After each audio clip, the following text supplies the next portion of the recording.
Kisah awal mula penciptaan bumi sangat berkaitan dengan Al-Quran dan Sang Pencipta. Mari, dengan seksama, kita menyimak tahap demi tahap proses terjadi dan terbentuknya bumi, tempat kita tinggal.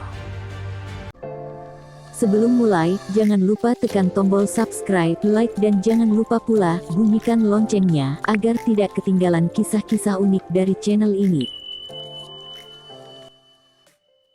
Berbicara soal terciptanya bumi dan langit, dalam Al-Quran dijelaskan bagaimana proses terjadi pembentukannya. Seperti dalam Quran Surat Al-Anbiya ayat 30 yang artinya, dan apakah orang-orang yang kafir tidak mengetahui bahwa langit dan bumi itu keduanya dahulu berpadu, lalu kami pisahkan antara keduanya. Dan dari air kami jadikan segala sesuatu yang hidup di air. Maka mengapa mereka tidak beriman? Adapun diartikan bahwa Allah kemudian memisahkan langit dan bumi yang sebelumnya menjadi satu, keduanya lalu menyebar di angkasa menjadi beberapa bagian, sesuai kehendaknya. Tak hanya itu, ayat berikut ini juga menunjukkan beberapa fenomena alam yang diinformasikan Allah untuk kekuasaannya yang sempurna dan hikmahnya yang tinggi. Allah yang meninggikan langit tanpa tiang, sebagaimana yang kalian lihat, kemudian Dia bersemayam di atas arsy dan menundukkan matahari dan bulan. Masing-masing beredar pada kehendaknya. Hanya waktu yang ditentukan. Allah mengatur urusan makhluknya, menjelaskan ayat-ayatnya supaya kalian meyakini pertemuan dengan Tuhan kamu. Al-Quran Surat Ar-Ra'd ayat 2. Sebuah sistem yang mencegahnya agar tidak terjadi tabrakan, meskipun jumlah benda-benda langit sangat banyak. Alam semesta ini diciptakan Allah berjuta-juta tahun yang lalu. Allah pun juga menciptakan bintang-bintang, planet-planet dan juga langit. Kemudian Allah juga menciptakan para malaikat dari cahaya, menciptakan jin dari api dan menciptakan bumi tempat kita hidup saat ini. Masalah asal mula kejadian dan evolusi alam sebenarnya merupakan perkara gaib. Hakikat yang sebenarnya hanya diketahui oleh Allah, sesuai dengan firman-Nya dalam Al-Quran Surat Al-Kahfi ayat 51 yang artinya, Aku tidak menghadirkan mereka, iblis dan anak cucunya, untuk menyaksikan penciptaan langit dan bumi dan tidak pula penciptaan diri mereka sendiri, dan tidaklah Aku mengambil orang-orang yang menyesatkan itu sebagai penolong. Bumi yang kita tempati saat ini, dulu tak sama seperti yang sekarang. Kala itu, bumi masih dipenuhi oleh air bergelombang keras. Angin-angin berhembus dengan kencang.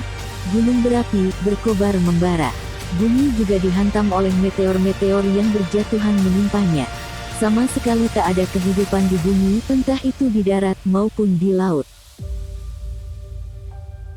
Tentunya, hal ini tidak menghalangi Allah untuk menciptakan kehidupan baru di bumi, dan hal ini tertuang dalam Al-Quran Surat An-Nazi'at ayat 30-31 yang artinya, dan bumi sesudah itu dihamparkannya, Dia mengeluarkan dari dalamnya air, dan tumbuh-tumbuhan, dan gunung-gunung dipancangkannya, untuk kepentingan kalian, dan ternak-ternak kalian. Allah menciptakan bentuk bumi ini, dari dataran tinggi, daratan, garam dan tanah subur. Kemudian oleh Allah, bumi pun dicampur dengan air. Dari perpaduan tersebutlah, terciptanya tanah liat dengan molekul-molekul padat. Saat itu juga, kondisi bumi belumlah stabil. Hal itu disebabkan adanya gunung berapi, gempa bumi, angin dan es yang mencair.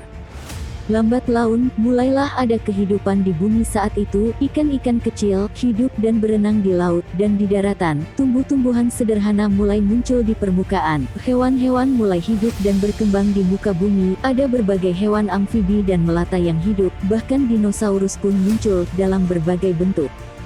Namun, es mulai menutupi bumi, yang menyebabkan hewan-hewan dan tumbuh-tumbuhan mati. Dan berangsur-angsur es yang menutupi bumi mulai mencair. Kehidupan hewan dan tumbuhan yang punah pun berganti jenis baru dan tumbuh berkembang di muka bumi. Selama perjalanan masa tersebut, gelombang lautan dan angin kencang mereda. Perlahan pula, banyak gunung berapi yang mulai padam, dan tak menyemburkan batu-batuan panas dari perutnya. Maka hutan-hutan mulai berkembang dengan lebatnya.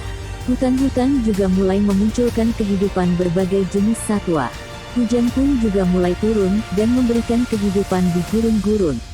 Bumi tetap berputar pada porosnya, dan mengelilingi matahari. Pergerakan bumi ini menciptakan 4 musim yang berbeda-beda. Ada musim gugur, musim semi, musim panas, dan musim dingin. Perputaran bumi mengelilingi matahari juga menyebabkan terjadinya peristiwa siang dan malam. Kehidupan di muka bumi mulai berwarna dengan sangat indah. Laut-laut mengeluarkan warna biru yang menawan mata. Hutan-hutan yang tumbuh dan berkembang memancarkan warna kehijauan.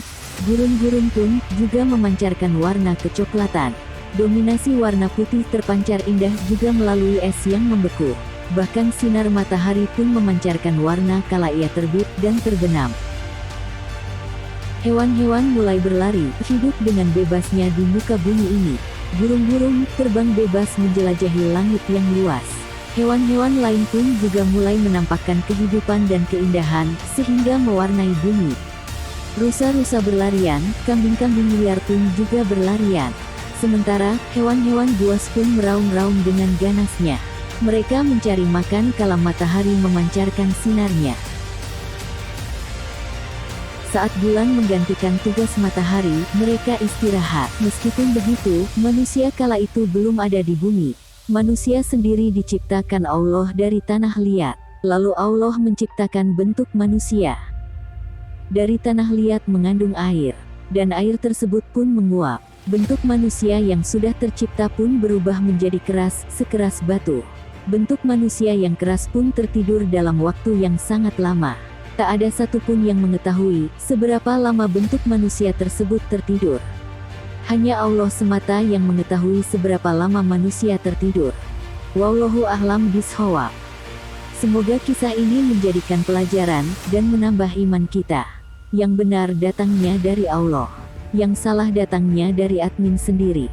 Sampai bertemu di video selanjutnya. Jangan lupa subscribe, like, dan komen ya.